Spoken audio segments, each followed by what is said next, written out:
Well, good evening, everyone. My name is Pat Dougherty, and I'm the board president of the Seeds of Justice Network. We are pleased to be hosting this tonight with the collaboration of the Archdiocese Peace and Justice Commission in St. Louis. Well, now, many of us might be familiar or overly acquainted with Zoom these days. We wanted to remind you of a few key items to make tonight go smoothly. First, Christine Dragonette and Michelle Miller and Jeff Schulenberg are our tech team. If you need help tonight, message them directly. They will have an asterisk next to their name. Christine and Michelle are members of the Seeds of Justice Board, and Jeff serves on the committee that helped organize tonight's event. You'll find we'll be using screen sharing and spotlighting with speakers tonight. Right now, you're seeing a shared screen and I am spotlighted. You may find you might want to prefer something else. Go to view in the upper right-hand part of your screen and you can select the side-by-side gallery. You'll still see me as a speaker, and this will also be able to let you see fellow participants. During these times that we're in a large group, please keep your microphone muted and make good use of the chat. I can see we have some folks here, and welcome. The chat will also be the place where you can put questions for our Q&A later on tonight. Remember, the default chat sends messages to everyone. We won't be staffing the raised hand feature tonight, so if you need help, Christine, Michelle, and Jeff, the ones with the asterisks, give them a direct message. As you saw when you came in, we'll be recording tonight's session. We will email later this week the recording as well as links to resources that are mentioned throughout the program. And finally, we welcome your help in sharing your learning tonight with the broader community via social media using the hashtag Seeds of Justice Network. As we begin to delve into the realities facing us, it is good that we take time to center and ask God to guide us, enlighten us, empower us, and give us the grace and power to be disciples. Here with our opening prayer is Bernie Sammons, my colleague on the Seeds of Justice Network board and founder and president of Social Justice for All. Bernie? Good evening, everyone.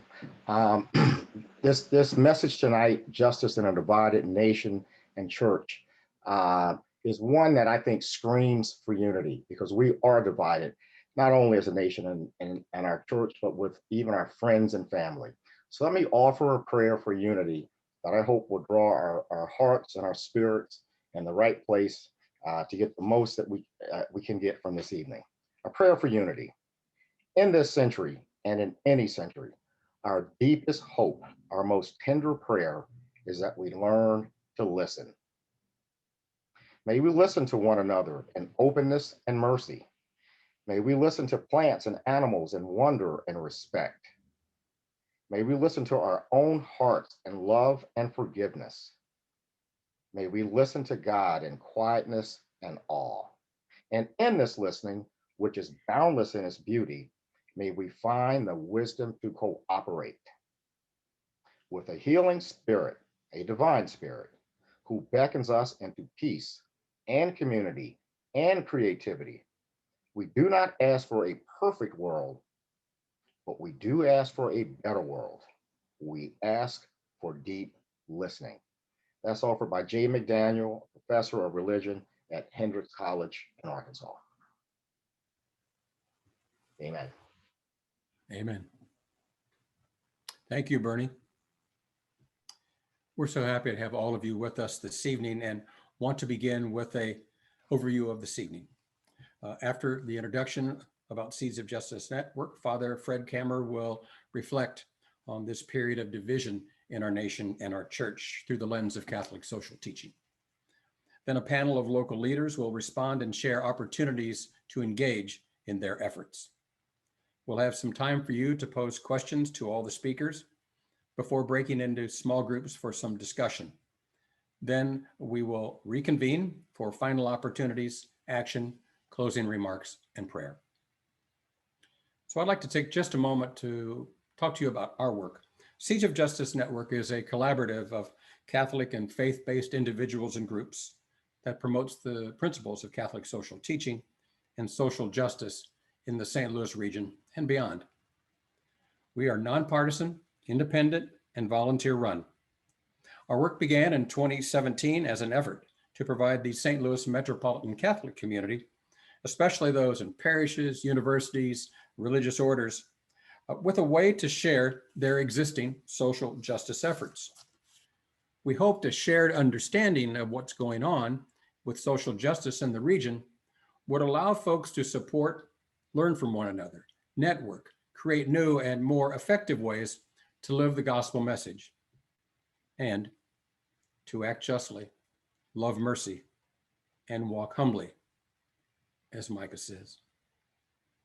Well, with connectivity information sharing in mind, we established a Facebook presence, launched a weekly social justice newsletter and calendar to share and to grow social justice work.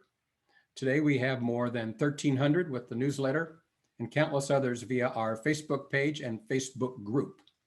While we're discussing it, Michelle, would you be sure to put the link to Facebook and the Facebook page group into the chat for everyone to be able to take a look at that? Thanks, Michelle. Well, as the interest in our newsletter grew, we also started seeing the need to convene for sharing, learning, action opportunities. So with a few delays due to the pandemic, we launched our first gathering virtually in October with the program Voting What's a Catholic to Do with Father Fred Kammer, Heidi Schlump, Dan Isom, and Meg Olson. After a 2-year collaboration with Fontbonne, by the way, we incorporated as an independent organization in December of 2020, and we are so grateful for Fontbonne for giving us accounting and other support in our earliest days. As we continue to grow our work, we want to hear from you about what you think can be best furthered, how we can best further the work of social justice at the Seeds of Justice Network. So we're going to be holding listening sessions to share initial ideas and to hear from you. Look to the newsletter and to Facebook for your opportunity to weigh in. We are committed to strengthening, not duplicating, Catholic social justice work in our region. And finally, we remain independent and highly collaborative, and we are very pleased to bring Father Fred back in collaboration with the Archdiocese Peace and Justice Commission. It is my pleasure and honor to have Father Kammer back with us again this evening to reflect on doing justice in a divided church and nation. Father Fred is an author of numerous social justice books, past president of Catholic Charities USA, and current director of the Jesuit Research Institute at Loyola in New Orleans. Please join me in welcoming Father Fred Kammer. Father Fred? Thanks, Pat. And thank you all for being with us.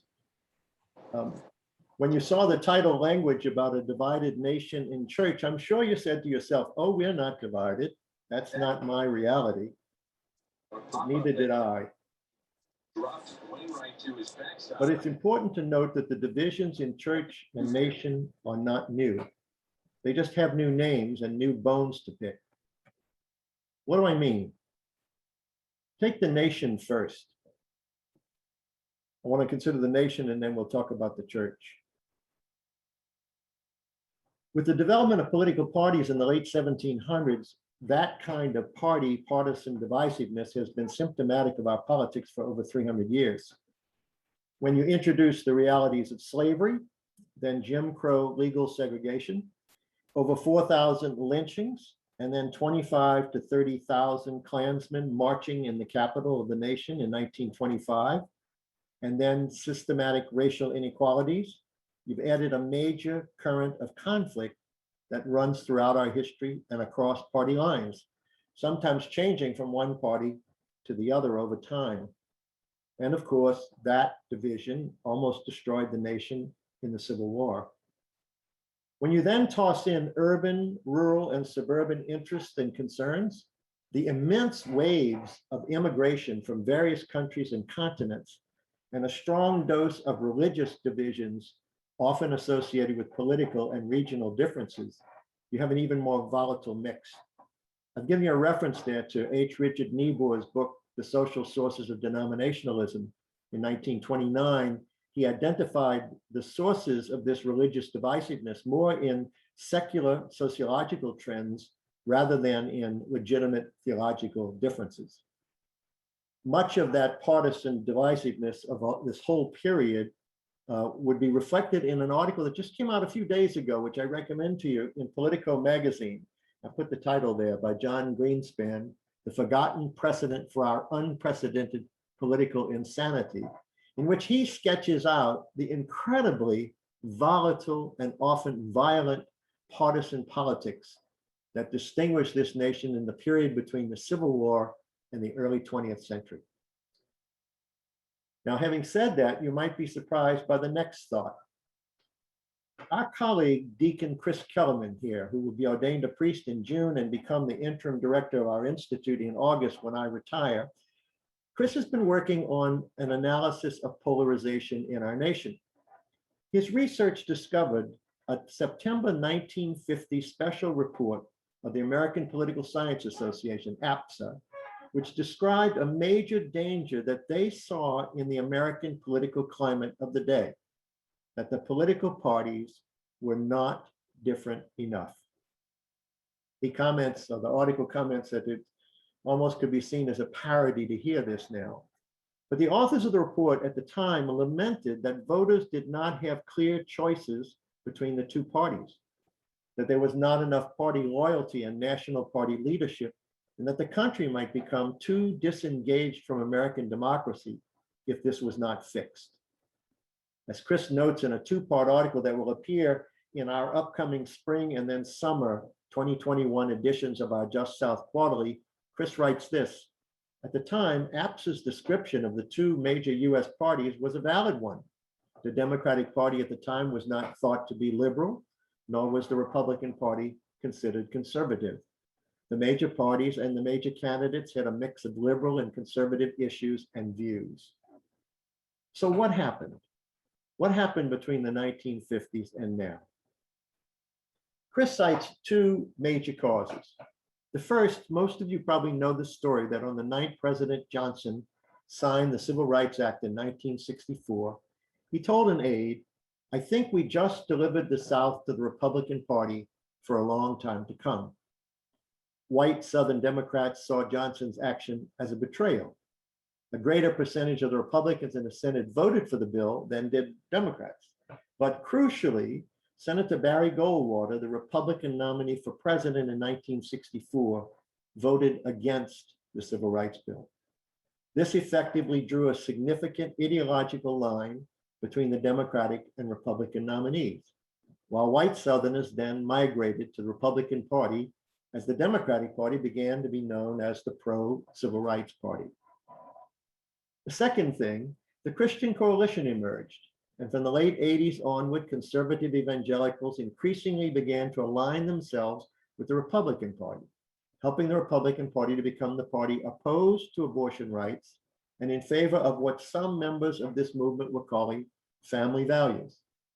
This also gave the impression of the Republican Party as being aligned with religious people, which then led secular voters to align themselves more with the Democratic Party.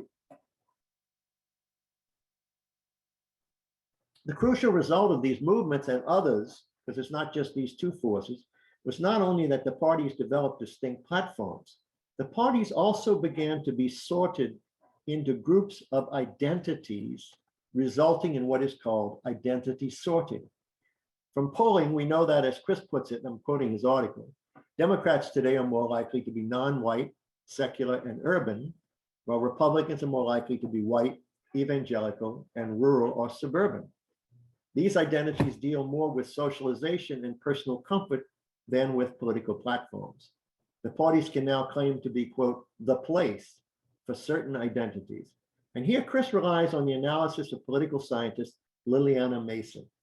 She writes this: due to the clearer distinction between the parties, Americans had far more simple cues to follow. These cues helped citizens to understand that a highly religious Christian, who is also wealthy and white, will feel most at home among Republicans.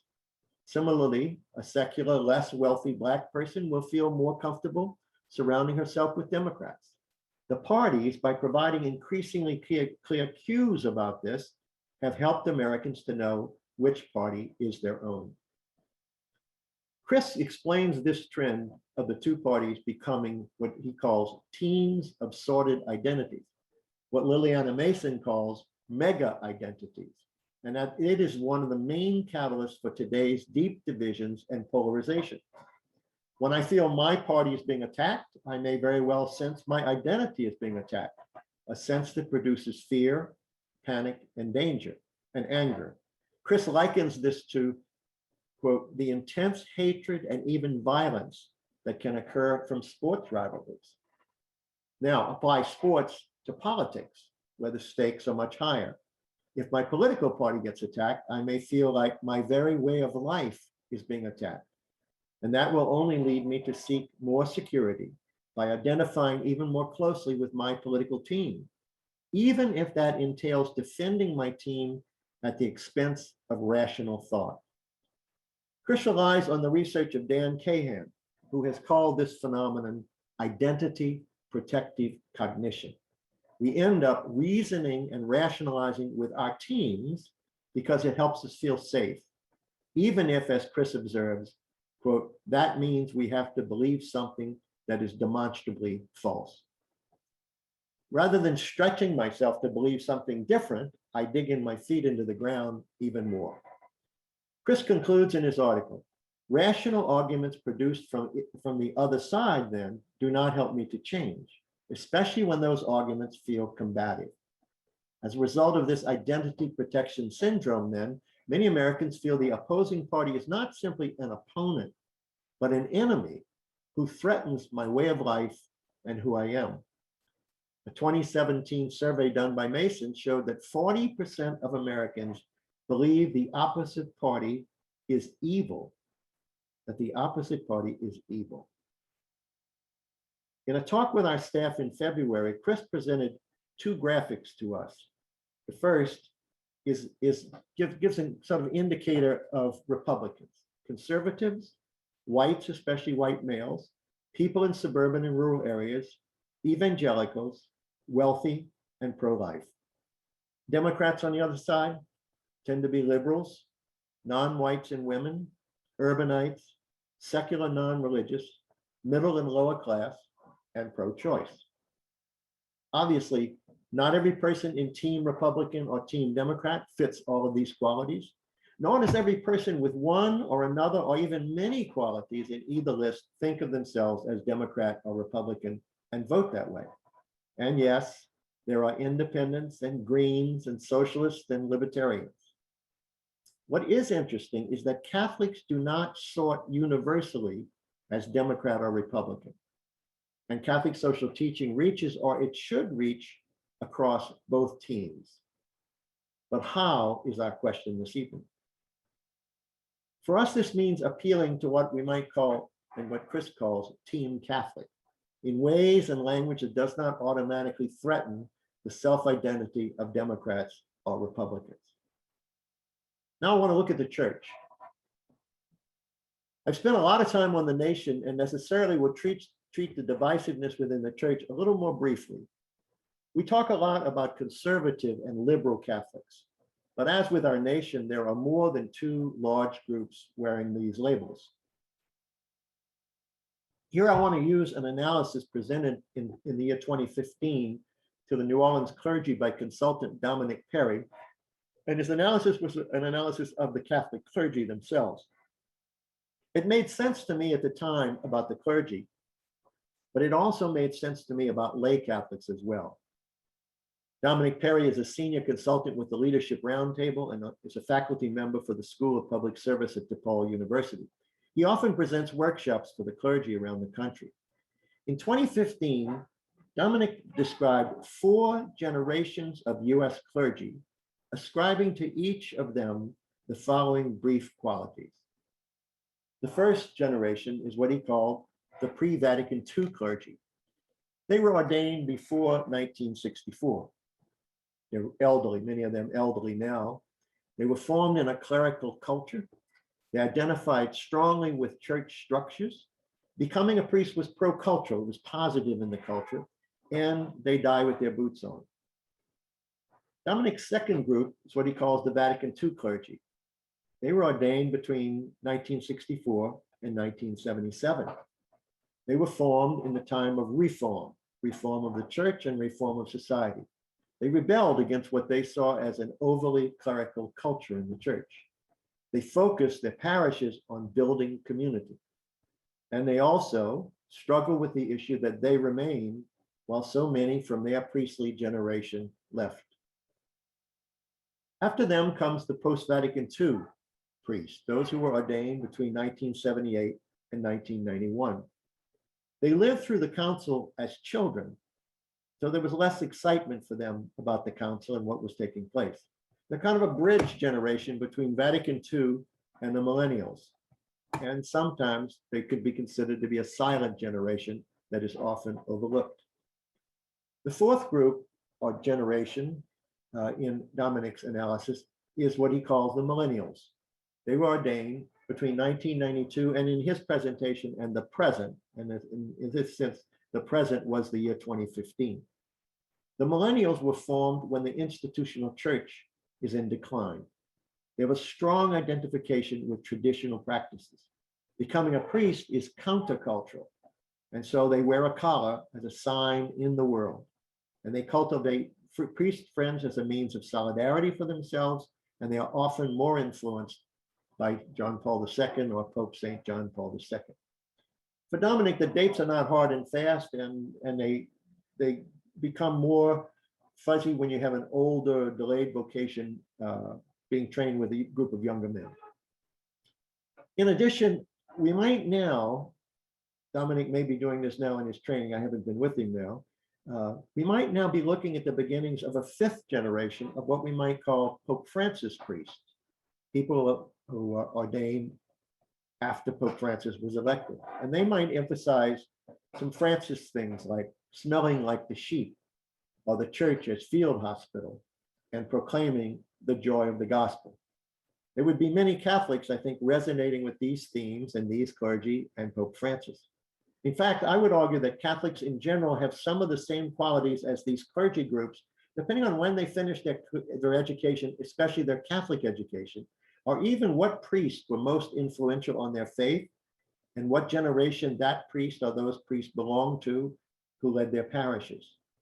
Or it may be that they have an identification with various popes. I'll come back to this later, especially Pope John the 23rd, who convened the Vatican Council, or Pope St. John Paul II, or now Pope Francis. Further complicating the picture, in looking at the church, we need to remind ourselves of the followers of dozens of Catholic spiritualities, many of which are aligned with a religious congregation, Ignatian spirituality, Franciscan spirituality, whatever it may be. We have to remind ourselves also of the significant role of women and men religious in the church and their many associates, but also of specialized groups like Pentecostal Catholics, pro-life Catholics, social justice Catholics, and what I call Sunday-only Catholics. But add to them, it's not on the slide, disaffected Catholics, who now comprise the third largest denomination in the United States. And what too of the impact of the sexual abuse scandal on faith, religious practice, the credibility of the bishops and the clergy and the church, and the persuasiveness of episcopal and papal teaching, and so forth.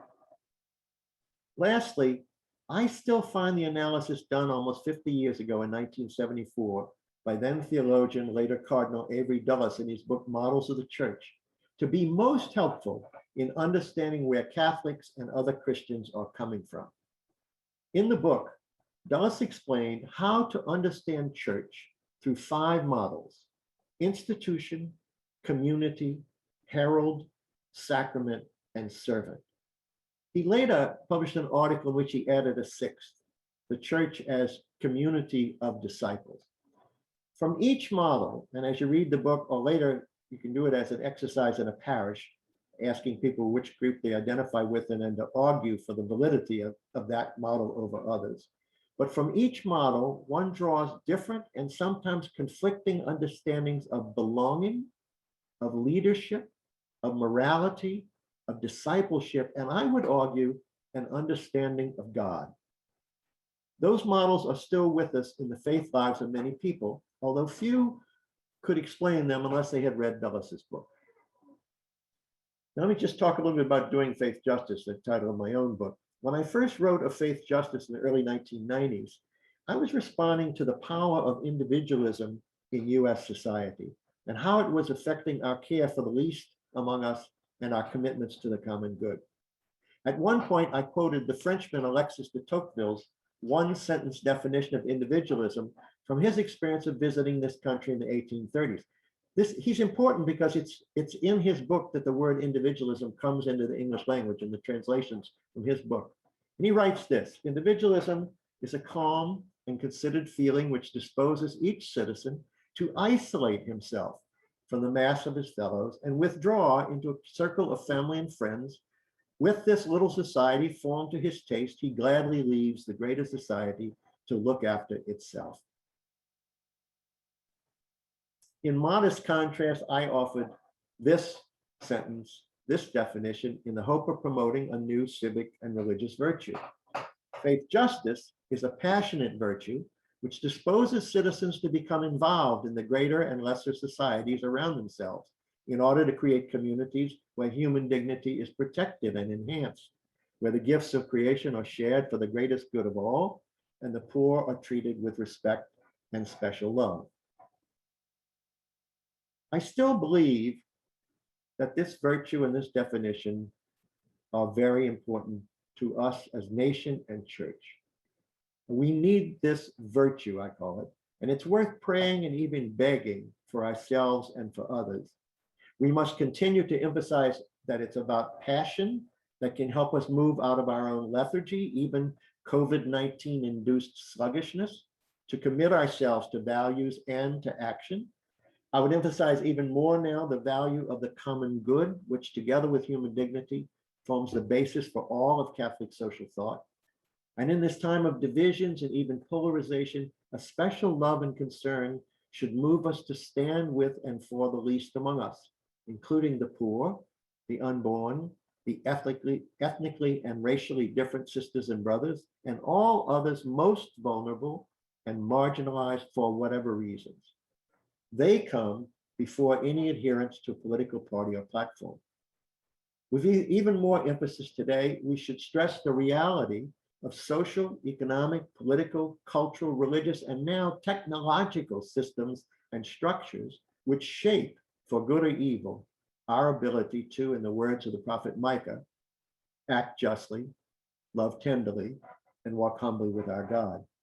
It is still the case that action for justice, systemic and structural justice, is the acid test of our preaching of the gospel. So how do we do this in a practical order? Our other speakers will focus on specific issues and how-tos, but I want to give 5 general suggestions about the practice of faith justice in 2021 and beyond. First, we should listen to the joys and hopes, griefs and anxieties of those who are, quote, the least among us. This is where immersion in our widespread Catholic charitable ministries and other ministries can teach us what is most needed and how to work for justice. Secondly, we should listen well to those we are trying to enlist in or collaborate in our concerns and causes, even those that appear to disagree with us, and beneath their public positions to try to discern what are their real interests and concerns. Third, we should reach across party divisions and racial divisions and urban, rural, suburban divisions to build common efforts on specific problems, like schools that do not teach, a criminal justice system that fails more than they succeed, jobs that do not pay a living wage, forces that threaten families, causes of environmental devastation, inequitable and insufficient tax systems, and the lack of access to affordable and quality healthcare. This was our experience after Katrina here in New Orleans, that Black and white people, conservative and liberal, began to work together about concrete problems rather than dealing with larger issues and ideologies. So it was very important to work on concrete problems. Fourth, in the Catholic world, we should be able to draw on a rich variety of teachers and sources. Pope Francis might be more persuasive to some audiences, Pope St. John Paul II to others. Recently, I gave a talk to more traditional parish leaders about parish social ministry. And primarily, I used the teaching of Pope Benedict as my major focus, with just a little taste of Pope Francis near the end. And it was well received because they are more positively inclined towards Pope Benedict. Finally, we should come across as common searchers for what is right and good in specific situations, not top-down, hard-nosed, know-it-all prophets of doom. To do this, I find three things are greatly helpful in this approach. Like Jesus telling parables, we should tell stories, especially the stories of the lives of real people for whom we are concerned. As Vatican II urged, we should make copious use of the Old and New Testament scriptures. And thirdly, we should salt it all with a generous dose of humor and self-deprecation. Together, storytelling, scripture, and humor can open doors and hearts, even within a divided nation and church. Thank you very much. I look forward to our other presenters and our further discussion this evening.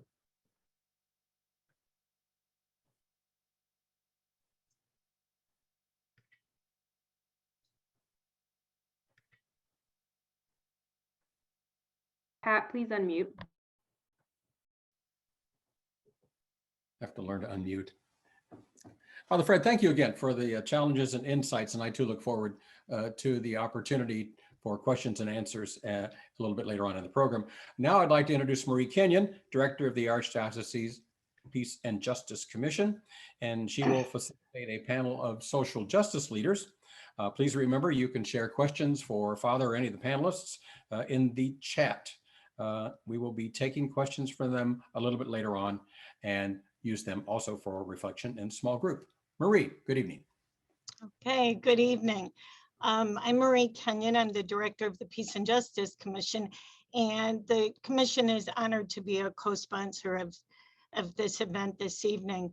Father Fred wrote Doing Faith Justice in 1991. I started in the Archdiocese in 1987. So I can honestly say that Doing Faith Justice has been my playbook.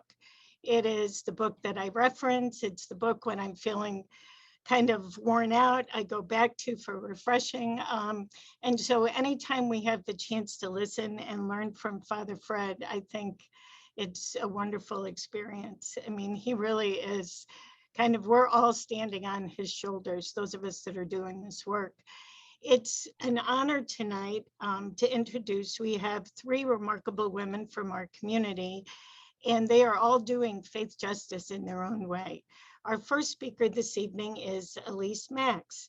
Elyse is the Executive Director of Missourians for Alternatives to the Death Penalty, and she will talk to us for a few minutes about her work. So Elyse.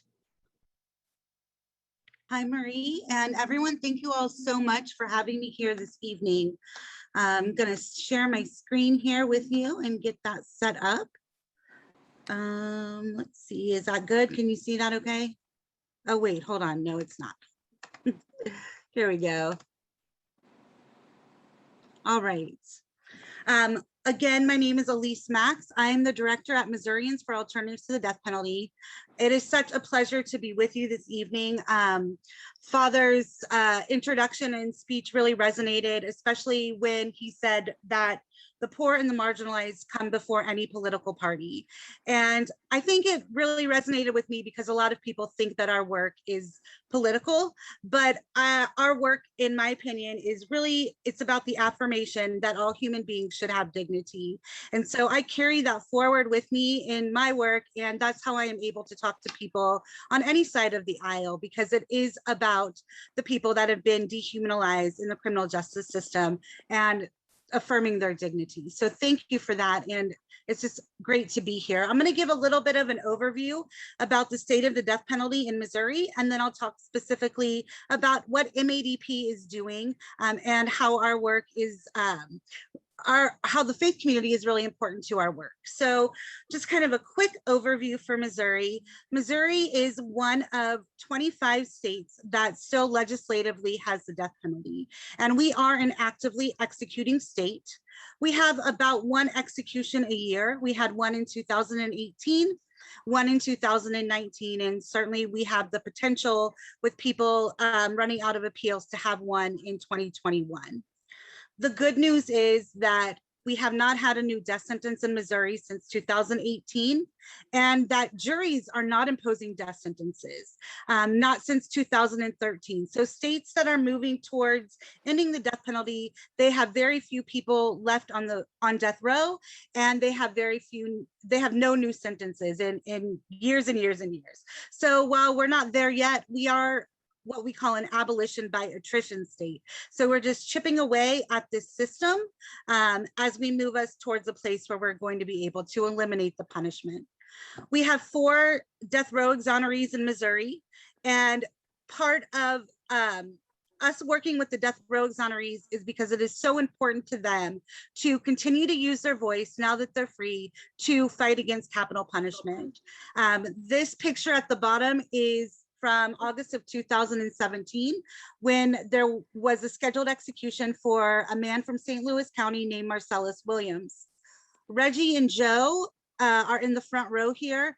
Reggie Griffin was exonerated from death row, as well as Joe Amrine. And behind him is Marcellus Williams Jr., Marcellus's son, and Rod Chappell of the NAACP. Putting forward the voices of people that have been impacted in our justice system is essential. It's essential, as Father said, about storytelling and truth telling. There are a lot of conceptions and misperceptions about our criminal justice system, and hearing from people that have been impacted is central to our work. So we continue to do this work in Missouri. We know that racial disparity is a huge issue in the application of the death penalty. We know more so in sentencing that it is the race of the victim that will determine whether someone is sentenced to life without parole or given a death sentence in Missouri. So we center a lot of our work in coalition with people that are doing racial justice work in communities across the state and communities in St. Louis. Part of our work in seeking racial justice is we work with the Equal Justice Initiative. That is the organization headed by Brian Stevenson in Montgomery, Alabama. There's a museum there, and it is called the Legacy Museum, and it talks about from slavery to mass incarceration. And so part of our work is to memorialize and truth tell people that were victims of historic racial terror lynchings, and then make connections with that and modern day injustices in our criminal legal system. And if you look at a map of Missouri, you can really see these deep connections. So places that are currently have people on death row that have pending capital cases are places that we see had high population of enslaved people that participated in racial terror lynchings. We can see it in the Secretary of State traffic stop report. There are hotspots and places we can focus on. The death sentences in Missouri and nationwide come from 2% of the counties. And so we see that we can target our work when we kind of connect history with modern day injustices, and it's very telling and it resonates amongst people. So here's a picture of the museum that we are opening at the exhibit that we're opening at the Black Archives of Mid-America in Kansas City, which will display jars of soil collected from 60 lynching sites across Missouri. And we have started out with an opening last month where we had our first 5 jars of soil brought to the museum. After we collect soil, we install a marker in that community that memorializes the lynching victim and talks on the back. It talks in general about how there are just so few Black history markers compared to other war and other markers that are in our state. So this is from a marker that was installed in Jackson County for Levi Harrington. He was lynched by a mob in 1882. We installed the marker in December of 2018, and unfortunately last June, during the George Floyd protests, our marker was decapitated. Somebody cut it off and threw it off the side of the bluff. And so we will reinstall that marker in June, and we'll continue to do it as long as we need to do it, because these conversations are so important, and new communities getting involved. The people that live near the marker are concerned, they care about the marker, and they might not have been brought to this work before, but we're on the ground and we're showing up in their neighborhood and having these conversations. Other things that we do in addition to connecting with history, prosecutors have the immense power, the sole power, to determine if a first-degree murder case is life without parole or they want to give a death sentence, or if it's death eligible. So we advocate around policies, especially when there are prosecutor races. We'll do surveys and questionnaires for all of the candidates, asking how they feel about the death penalty. And that is something that we do in coalition with local communities. And in fact, we have successfully had the first prosecutor in Missouri who has committed to not imposing a death sentence publicly during campaigning, and has continued on doing that. So we don't directly do electoral work, but we help shape policy and conversations around power for players in the criminal legal system, and specifically prosecutors who make that ultimate decision on the death penalty. We also fight pending capital cases. So we will pay attention when trials happen. We'll pay attention again to high-use counties. My team is in St. Louis this week because there is a capital case going on in St. Louis City at the 22nd Circuit Court this week. So we will show up and we try to bring attention to that. And so it's easier to stop it before the death sentence than it is to get someone clemency at the end of the line. So pending capital cases and preventing new sentences is very important to our work. Other things we do is we work on clemency campaigns to stop executions, and we hold vigils when executions do happen. This summer, MADP was one of the few state organizations that participated in vigiling around 13 federal executions that happened. Several of them were from Missouri, but these were at the federal level. The pictures at the bottom are from a vigil outside the federal courthouse in Kansas City. This was for Christopher Villalba. It was September 24th.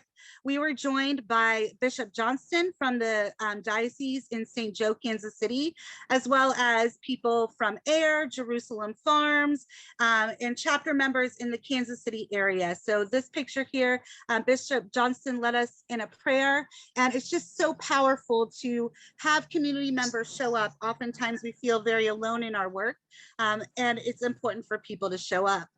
Thousands of people sign petitions, but getting people there on that day is often difficult work. This picture above here is from a petition we delivered pre-COVID to Governor Parsons' office, where hundreds of people filled the rotunda at the Missouri Capitol and uplifted their voice to try to stop the execution of Russell Bucklew. And the picture next to it was from the vigil outside of Bonne Terre Penitentiary where the executions take place, and that is about 45 minutes from St. Louis. So we do always have a good showing of St. Louis folks at Bonne Terre for those unfortunate events. We do advocacy work around the death penalty as well. Certainly, we are concerned about the execution of people with severe mental illness. There are laws on the books. You cannot execute people that are ineligible or incompetent for execution for lots of reasons, but they don't talk about people's competency levels at the time of the crime.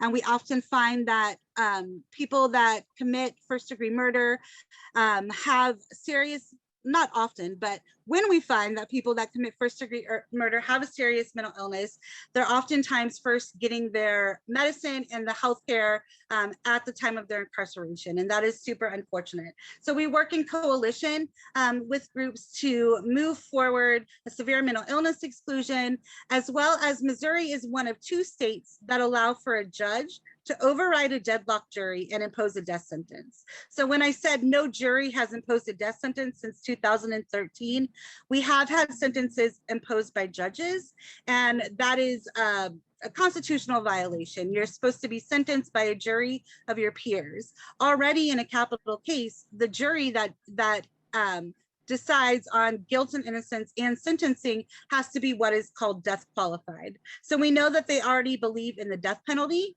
And if they cannot come to the conclusion that death is an appropriate punishment, then that person should receive life without parole. That's how it is across the nation. And so that's another issue that we're concerned about in Missouri. As I mentioned, we're not there for full repeal, but we are trying to chip away at the system. And we do that by uplifting the voices of those that are impacted, and uplifting unusual voices of folks that aren't usually part of the conversation.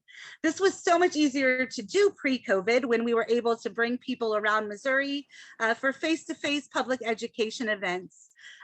We brought Lindy Lou Eisenhood. She's in the middle here. There she is with our Columbia chapter. There's a documentary called Lindy Lou, Juror Number 2. She was on a capital jury in Mississippi and decided after they imposed a death sentence that she wanted to meet the person that was sentenced to death and befriended him, and completely changed her mind about the death penalty. It humanized the individual, and it was important for that voice to be upheard. We're seeing throughout the trial that jurors are exposed to a lot during capital cases. They are traumatized by these experiences, and they are members of our community. They're the consciousness of our community. So bring attention to the importance of that was great. And Lindy Lou is from Mississippi, and she spoke well with our legislator, and she really resonated with folks around the state. Elyse, I'm so sorry. We just have to watch time, right? I only had one more, so you're good. Thank you. Okay. All right. Well, and you'll have a chance to ask Elyse questions in the question and answers. And we'll also be sending you information about how you can help Elyse do this very important work. Our next speaker is Denise Lieberman. Denise is the Executive Director of the Missouri Voter Protection Coalition. Denise? Thank you so much for having me. And I too was really deeply moved by Father Kammer's discussion, and so many pieces of what he said resonated with me. And I also really want to just thank Elsie for the work that she does with the Missourians to abolish the death penalty. It is just such an important and critical justice work. And you may find it odd that I'm here tonight. I head the Missouri Voter Protection Coalition. And I know Elsie started her presentation by saying, well, you might think what I do is political. And I suspect some of you might think what I do is political as well. It's about voting, right? And that means all of the tension that exists between Democrats and Republicans and political parties. But the truth of the matter is the fight for the right to vote extends far beyond politics. And it's one reason that I was just so honored first to be asked to speak here tonight, and feel so strongly about doing this work from a moral and faith-based vantage point. My own faith tradition, I'm Jewish, so I'm not so A, I'm in politics, and B, I'm not Catholic. But in my own faith tradition, we have a concept that I know extends in Catholicism as well, called tikkun olam, repair of the world. And it is through this vantage point that I sort of do my work. And it took me some time before I realized that the work that I do to protect the right to vote, and I've been doing this for 25 years, is in fact deeply religious. It took actually Reverend, now Bishop William Barber in North Carolina to convince me of that. I had the privilege of being able to represent him in the North Carolina NAACP in a legal challenge to a voter suppression bill in that state. And he introduced me at a program of repairers of the breach as a deeply religious person. And Reverend Barber, like I'm here as a lawyer. I'm a voting rights lawyer. He just looked at me knowingly and he nodded and he said, yes, you are. This is what we do.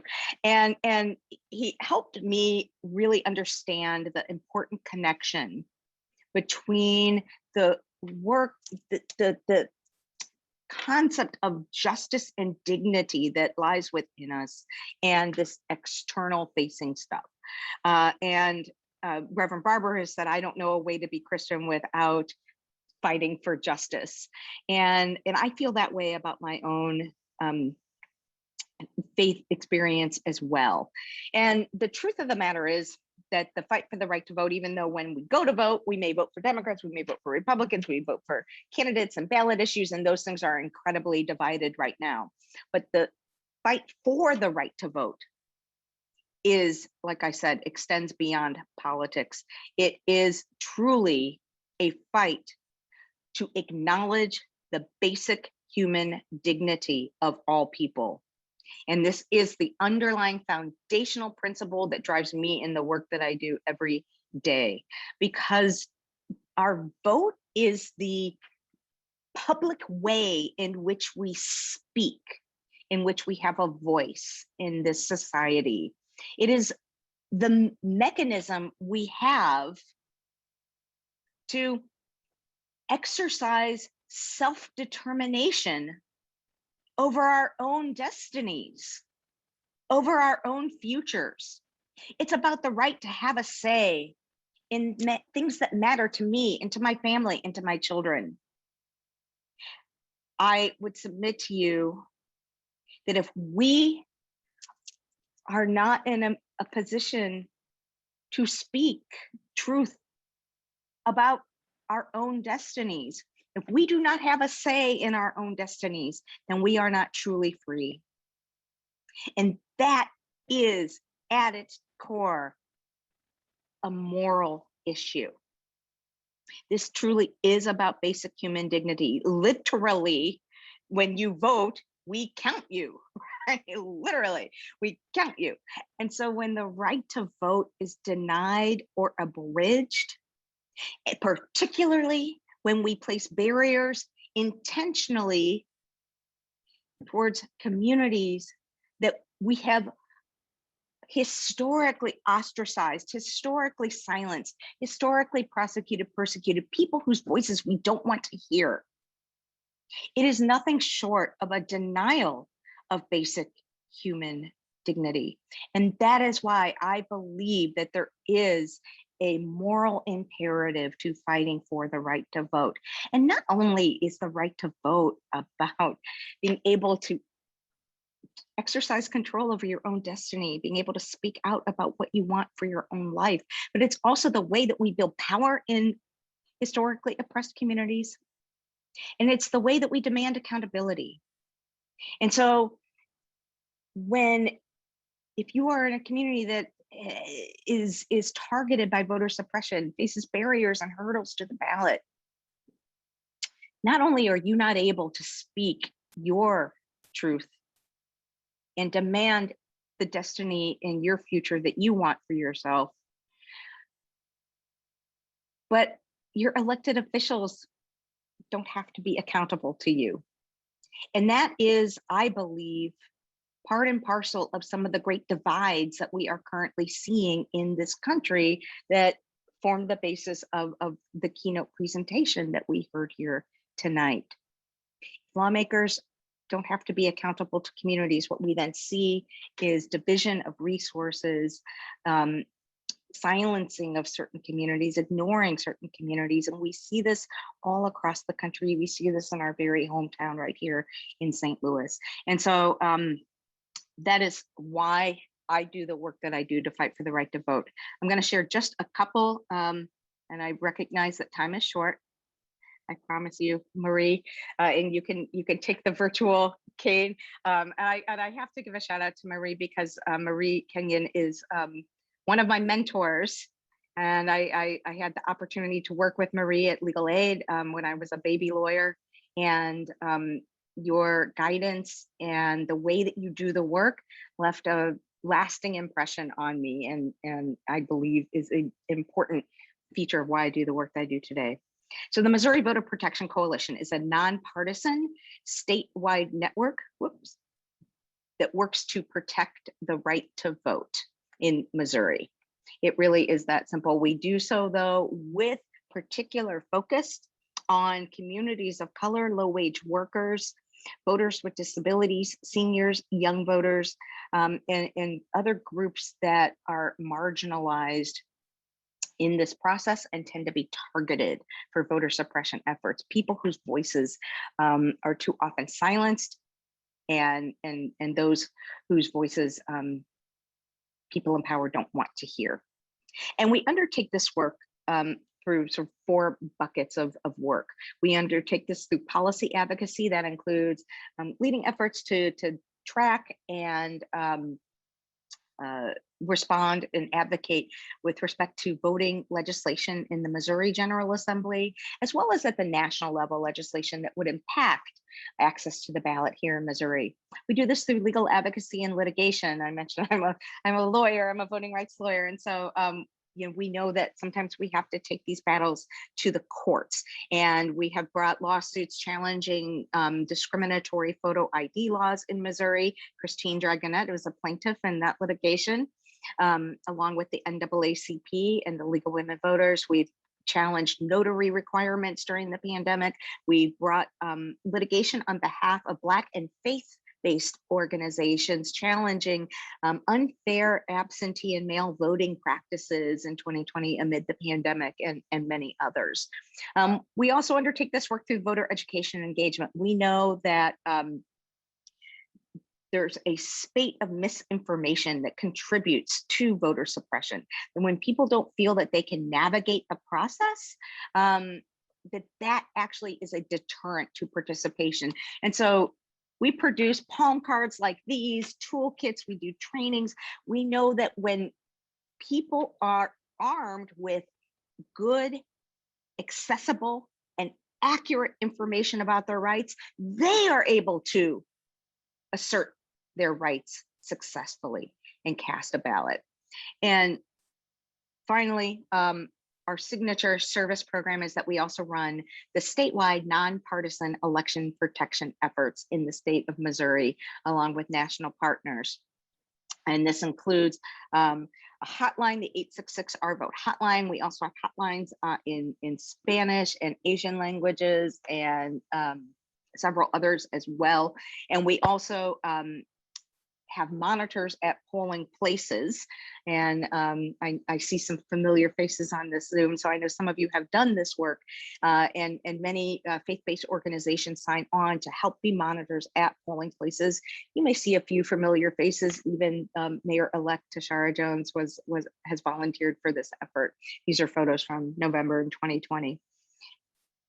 We meet every Monday morning at 10 a.m. via Zoom, and you are, I don't know why I can't get this.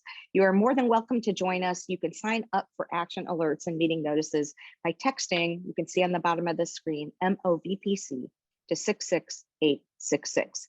I'm going to give just a quick rundown of a couple of pieces here, but just really also just want to ground this in the role that faith-based organizations have had in the fight for the right to vote. And I suppose I don't need to tell anybody on this about that, because you're experts on this.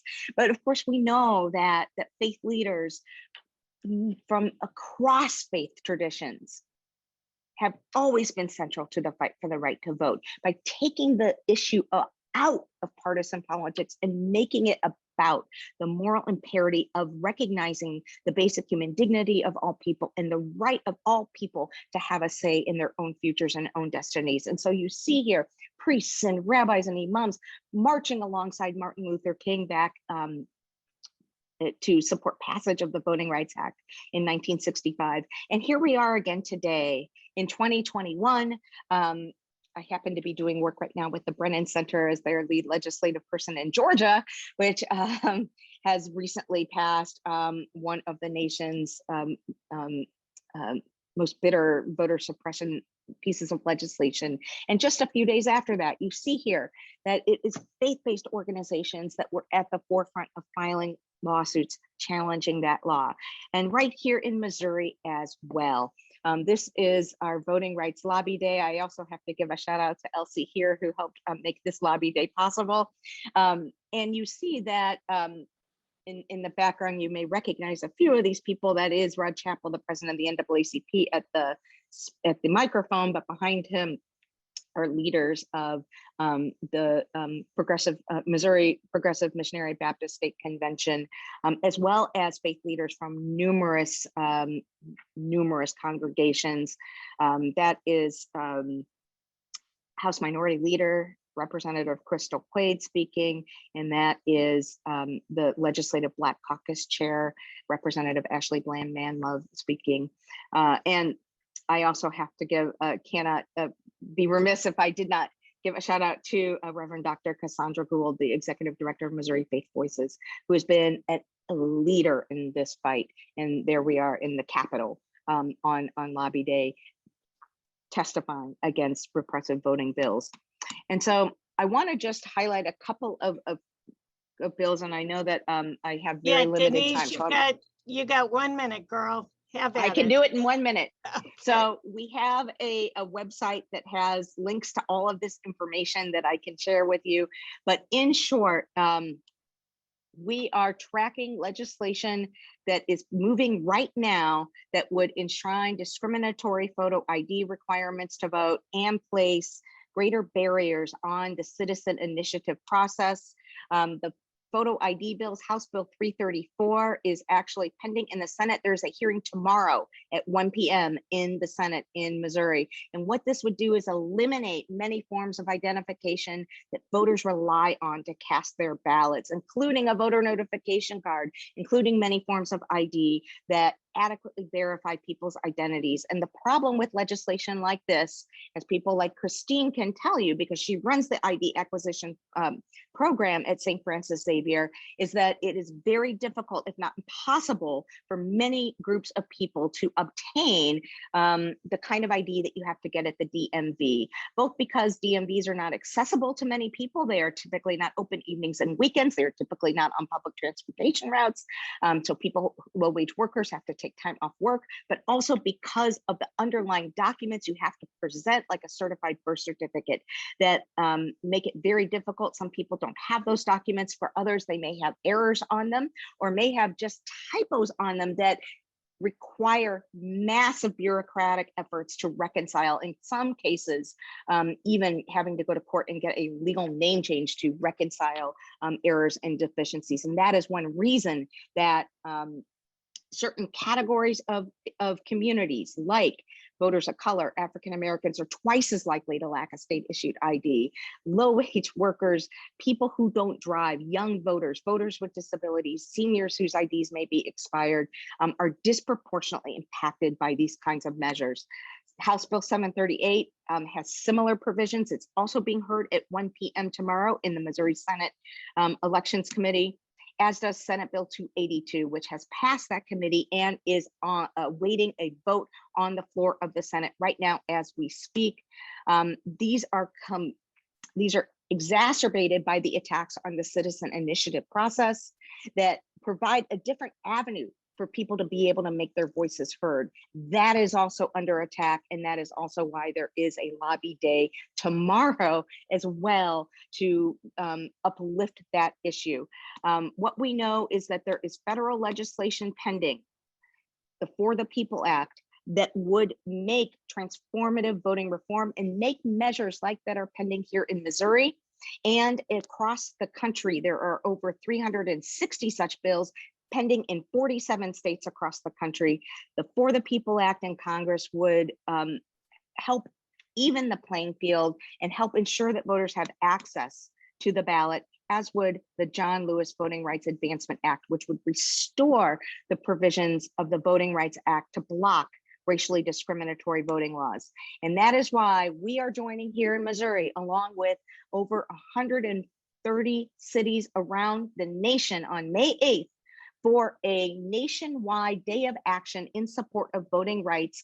These actions are being grounded in and led by communities of color, including youth communities of color here in St. Louis It will take place at Sumner High School, starting with a press conference in which Mayor-elect Tashara Jones will be present, followed by a votercade, and then a teach-in at Tandy Park across the street from Sumner High School, grounding this work in the very communities that are hardest hit by attacks on access to democracy, access to their voice. So I thank you for letting me speak here tonight, and I'm deeply moved by the program.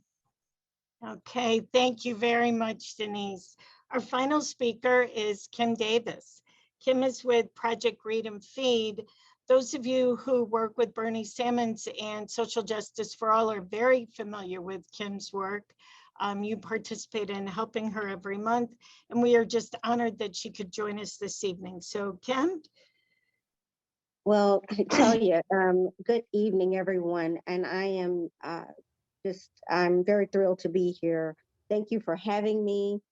I'm very happy and excited to share the panel with Elyse and with Denise. Such great work. I did not prepare any type of PowerPoint or anything. The work that I do is very grassroots. I started Project Read and Feed in 2017 as a result of encountering 3 children on my front steps. I am a resident of the Ville, the Greater Ville, and I have lived here practically all my life. I moved away temporarily, and when I moved back, I did notice that there were some stark changes, and those changes included the fact that there wasn't as much home ownership as when I grew up. When I grew up here, there are many more renters, very short stays, not to me the same amount of pride in the neighborhood as it had been. As a result of encountering these children, the children were looking for food. They approached me as I was parking my car, and they asked if the youngest, and these children looked to be the ages of between 6 and 11, possibly. The youngest asked if I had a nickel. I said, sure, what do you need it for? And she said, the sister chimed in, her sister, and said, we want to get food. Their brother, who looked to be the oldest of the 3, stated, we had food, but it wasn't enough. This is what sparked Project Read and Feed. I felt devastated that there were children so close to me who did not have food. And I prayed. I was also on my way to a parish council meeting, and I shared this with the council members who were also as devastated as I was. And this really stuck with me for quite some time. And I continued to pray and just ask the Lord to please give me an answer, help me to find a way to help my community, to help the children in this community, to help the mothers in this community. And I began speaking with my beautiful friends here at Clever House, and asked if, I think we went to a symposium, and at this symposium, the question was, what can you do in 90 days that will have an impact on your community? And fortunately, we were able to, the summer, a month or so prior to this symposium, we had a back to school event, which is an annual event here in the Ville. And I asked my friends here at Claver House if I could use a part of their tent just to include books, crates of books and crates of food for children and for families. And they said, certainly. And so I was able to get a rug from a friend of mine, and because I had this idea, and so I threw this rug out, and we had the tent, and it worked out perfectly. The books actually were donated from all of my good friends and oh gosh, my parishioners, everyone. And it went over wonderfully. So when we reached the point of the symposium, I tried to sit still and keep my composure and say, I'm not going to just blurt out, let's do this read and feed. And I'd already come up with a name for it. And the group, I said, this is something, guys, that we've already tried. Let's try and plan something so that we can feed children on a regular basis here in the historic neighborhood, just down the block from Sumner High School, the historic Sumner High School and Homer G. Phillips. Let's do something where we're able to, there's not a child who's going to be hungry another Saturday morning. And so we were able to make that happen in 2017. So prior to the pandemic, we opened the doors to Claver House to feed children a warm breakfast. We offered them books to read, a comfortable environment where they could read books, they could participate in robotics or aviation type learning. So really kind of a STEM type program, which was really excellent with Stephen Bell, Steve Hutchison, Jenny Schutz, who is a botanist at Washington University, just really great friends. And then the pandemic hit. And once the pandemic hit, we were no longer able to have the children in the home, into Claver House. And it was a difficult time because we knew, and I knew, that there were still children in my community who were in need of food. And I wanted to try and find a way to make that happen. I think March of 2020, it happened to be a really nice day that day in March, but it was a Saturday, and I took tables out to the street. I put one on Whittier and Kennerly, and I put the food that had been donated. The other piece of the program is that not only would we feed the children, but we always make sure that the children would go home with food. So the children would go home with a snack bag that was prepared by St. Pronins, I want to say, and they prepare bags for the children, which would have maybe a Lunchable, Gatorade, small candies, things that the children would enjoy, fruit snacks, something like that, which was just excellent. And then I also asked if there was a way that I could have a small closet in Claver House.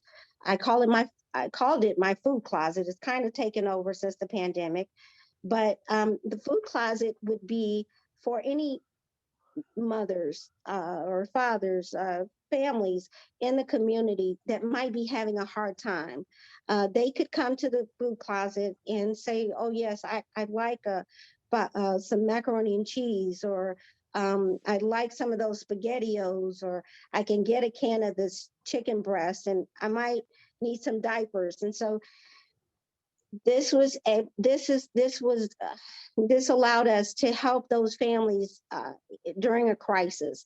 And I can't tell you the impact that it has had here in the community. I had one mom who her eyes just settled full of tears. And I always say to the families that come in, you better act like I'm your cousin. And if you're going to your cousin's house, you need something, you get that can off of the shelf. You don't say, well, I think I'd like this. I wanted it to be as if the good Lord was giving it to you, not that you're just a needy case. That's not the case at all. We are a loving community here. I don't want anyone to go without, if at all possible. And I just, there's just been such a great blessing in this process of people who have believed in me. Marie has believed in this program enough that she invited me tonight, and I'm just so very grateful. My friends and family members who have dedicated their time to come since the pandemic to pack boxes and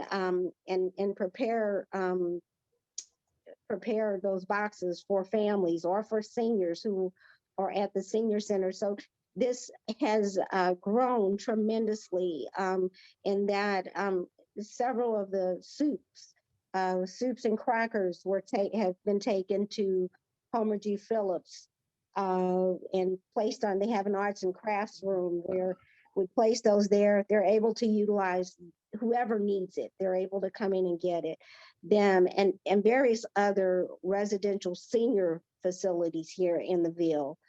And also just outside the Ville, because we have a number of what I call the 90-plussers. And so we have at least 4 90 and older, 2 94-year-olds in particular.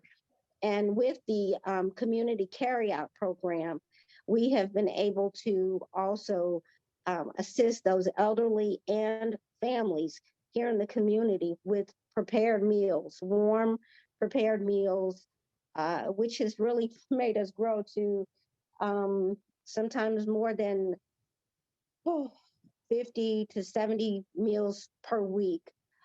We've been collaborating with Better Family Life.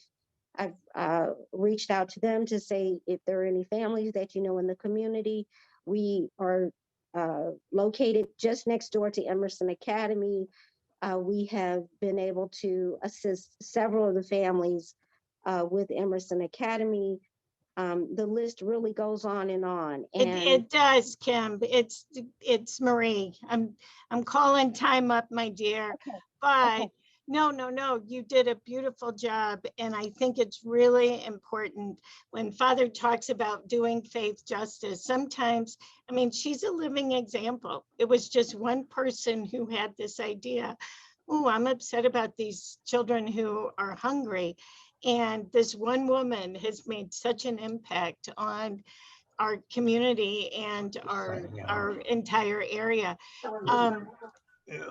Bernie Salmons' group, Social Justice for All, helps Kim every month. So if you're interested, you can contact Social Justice for All because they can tell you how to get involved. And then we'll put Kim's information in the chat also. This has been a wonderful discussion. We have these 3 women who are living examples of doing faith justice, and it's been great. So what I'd like to do now is it's time for question and answer. I'm going to turn it over to Professor Carol Needham. Carol is the Emmanuel Myers Professor of Law at St. Louis University. She is a parishioner at College Church where she is involved with social justice work, and she's going to facilitate the question and answer. So Carol, you're on.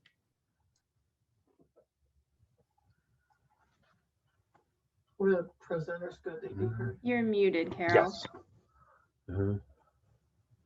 Let's see what this. How's that? So I'm told we have very little time for the Q&A, and in fact, I am restricted to asking one question. I hope that the speakers will be able to respond to things that are put into the chat. So I'm going to ask the speakers to take a look at the chat. If you have a question directed to a speaker in a chat, that would be good. So the one question that I'm allowed to ask is this, and I'm going to make it a compound question for Father Fred. What strategy can we use to help people understand that supporting the oppressed is not political? And when misinformation is strongly held and there's no shared view of reality, how do we, as Catholics, bridge that divide?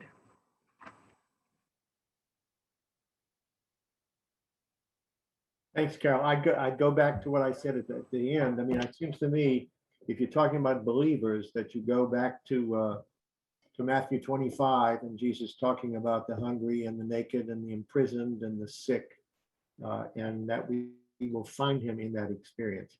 I think the old wisdom, we used to talk about the 2 feet of social justice, that if you could get people involved in the hands-on work, like we just heard about from Kim, but then they would begin moving towards working for justice in society at large. And so I think that still needs to be part of what we try to do. And that avoids the political when you use the scripture and the church's teaching.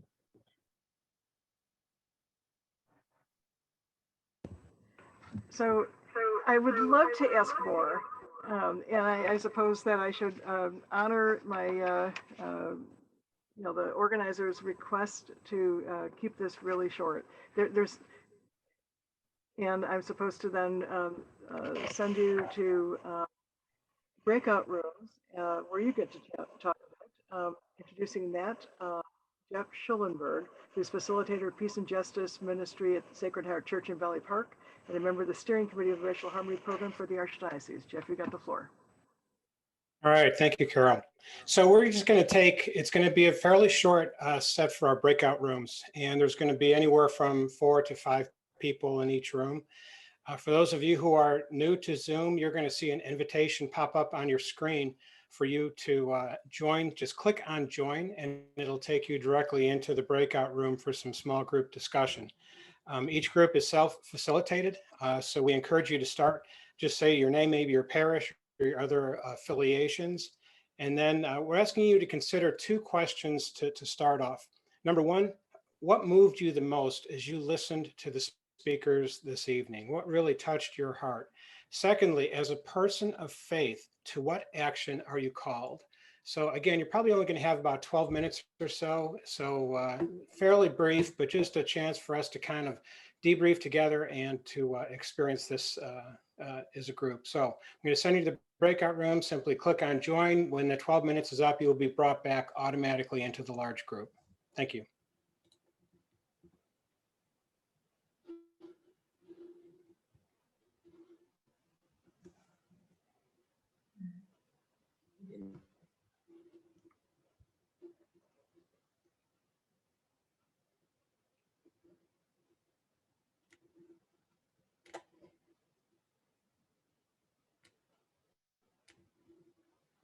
Every class involves formulating actions to create change.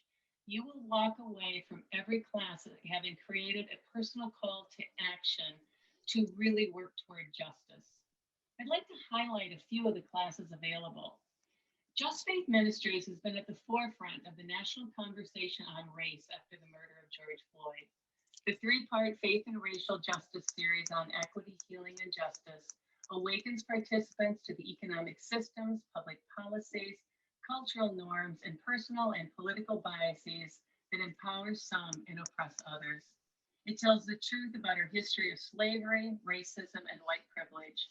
It invites participants to formulate their own Christian-rooted responses to address racism in ourselves, our families, and our communities. The stories and pictures of the migrants at our borders are heartbreaking and soul-wrenching. The Just Faith Migration class explores misconceptions and truths about migration. Participants will leave this program inspired to advocate for just and effective immigration policy and welcoming their immigrant neighbors in their own communities. As we all know, we are at a tipping point in the climate crisis. Just Faith's new eco-justice series, beginning with Sacred Land and Sacred Air, awakens people to the facts of climate change and addresses the importance of taking action now.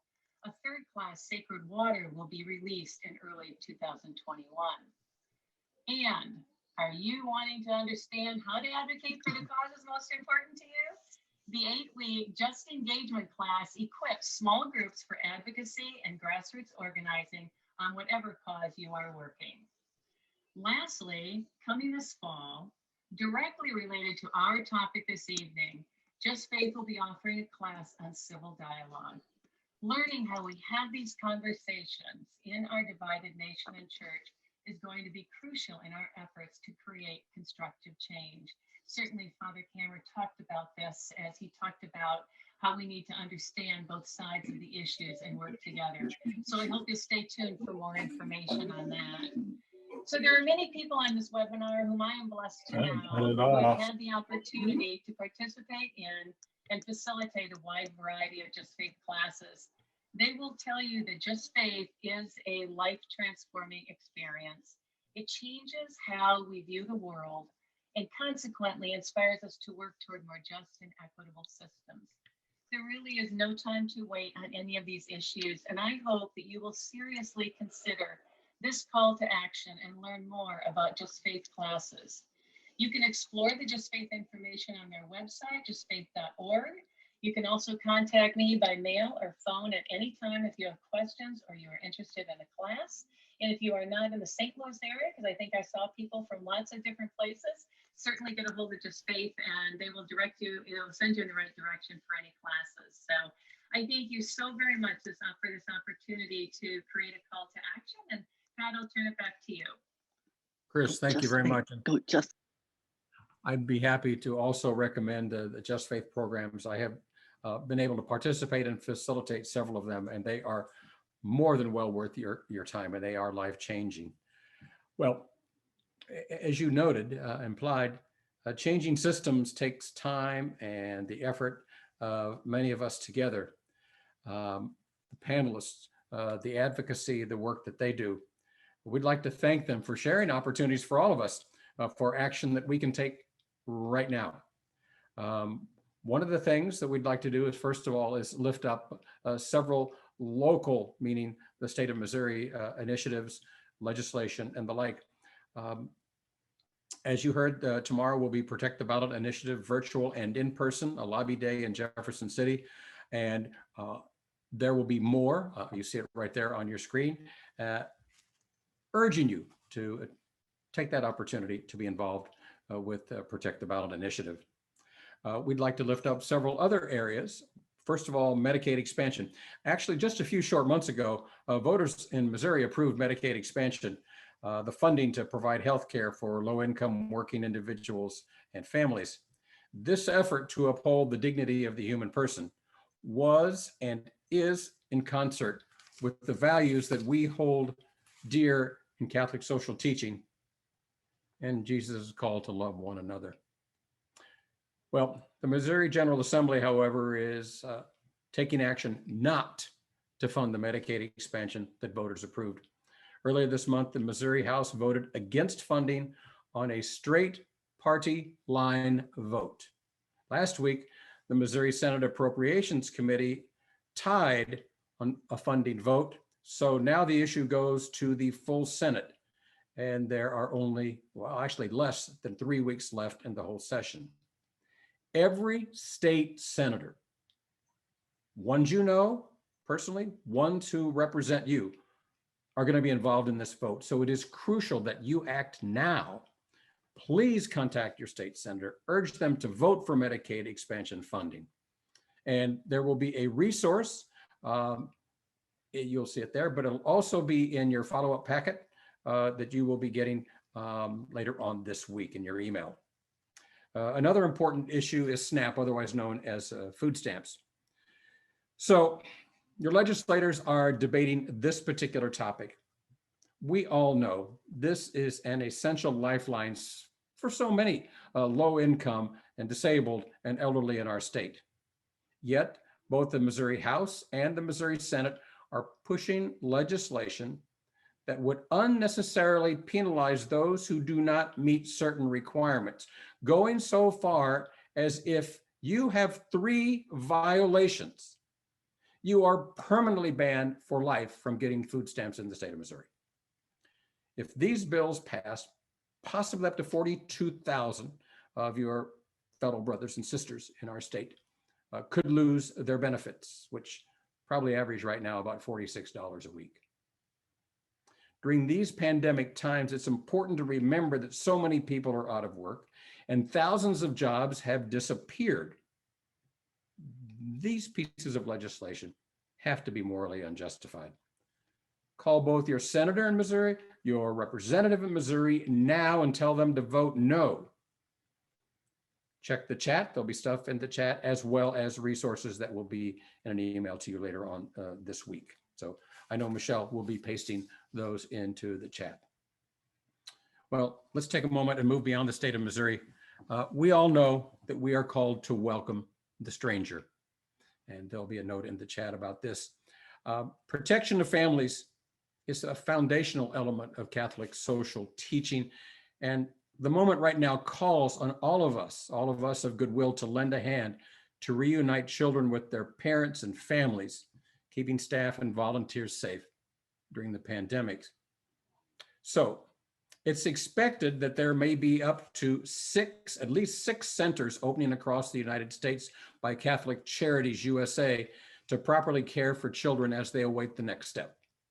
There are two ways that you can help. We are told as they roll this out, there will be 7,000 volunteers needed nationwide. While it helps, you don't need to know Spanish to be a volunteer. The work could include engaging with children, helping with documentation, connecting with the family, and just being a compassionate presence. That is something to consider. You can volunteer to contact one of the agencies. It'll be in the chat and also in your link. San Diego, Tucson, San Antonio, Laredo, and Rio Grande Valley. Check the chat for information as well as the upcoming email later on this week for follow-up. Another way you can help, especially as the federal emergency funding is being sorted out, is with a financial donation to Catholic Charities USA or to those member agencies that will be listed. Finally, the Seeds of Justice Network itself continues to grow our efforts at living social justice. And you can be an important part as we discern how to put our faith into action and invite others to do so as well. Here's a couple ways that you can become involved. Subscribe to our weekly social justice newsletter, comes out every Friday morning, if you haven't already done so. If you have, then share, invite others, friends, colleagues, church members to join us. Share your ideas about programs that you think we could be beneficial in providing for the broader community. Volunteering on one of our committees or serving on the board of directors is a way to make a difference. If you feel called to participate in one of these ways, please send us an email and we'll be back in touch with you. We're funded by folks like you. If you can and feel you'd like to, a donation would be very helpful. There will be information on how to donate in your follow-up email. And pray. We're called not only to action, but to contemplation. So as our evening comes to a close, please, first of all, join me in thanking all of the speakers. You can do that in the chat with an emoji. I'll pray for them too. And thanks for them taking the time with us. I personally would like to end with a short quote that I really like from St. Teresa of Avila. Christ has no body now but yours, no hands, no feet on earth but yours. Yours are the eyes through which he looks compassion on the world. Yours are the feet with which he walks to do good. Yours are the hands through which he blesses the world. Now, Father Kammer. Thanks, Pat. I didn't talk about this earlier because I wanted to save it for the prayer, but I think one of the most important things for us as believers in the face of the division we talked about is that we be people of hope. I carry a small card in my wallet, which is the best piece on hope that I know of, other than some of the parables that Jesus tells in the Gospels. This is from Václav Havel, the Czech poet, and it's from a speech he gave at Liberty Hall in Philadelphia in 1986 while his country was under communism, and he was an anti-communist proponent. And he wrote this: either we have hope within us or we don't. It is a dimension of the soul, and it's not essentially dependent on some particular observation of the world or estimate of the situation. Hope is not prognostication. It is an orientation of the spirit, an orientation of the heart. Hope in this deep and powerful sense is not the same as joy that things are going well, or willingness to invest in enterprises that are obviously headed for early success. but rather an ability to work for something because it is good, not just because it stands a chance to succeed. Hope is definitely not the same thing as optimism. It's not the conviction that something will turn out well, but the certainty that something makes sense regardless of how it turns out. It is this hope above all, which gives us the strength to live and continually try new things, even in conditions that seem as hopeless as ours do here and now. 3 years later, everything he'd worked for happened in Czechoslovakia with the fall of communism, and he was later the president of the Czech Republic. So we ask you, Lord, to fill us with hope so that we be people of hope in a world which sometimes seems hopeless. Amen. Amen. Father, thank you. Thanks for our panelists. Thanks for everyone being with us this evening. We hope to hear from you, and all of us continue to carry the work of justice into the worlds, whether it be the nation or the church, as we move forward. God bless and good night. Thank you.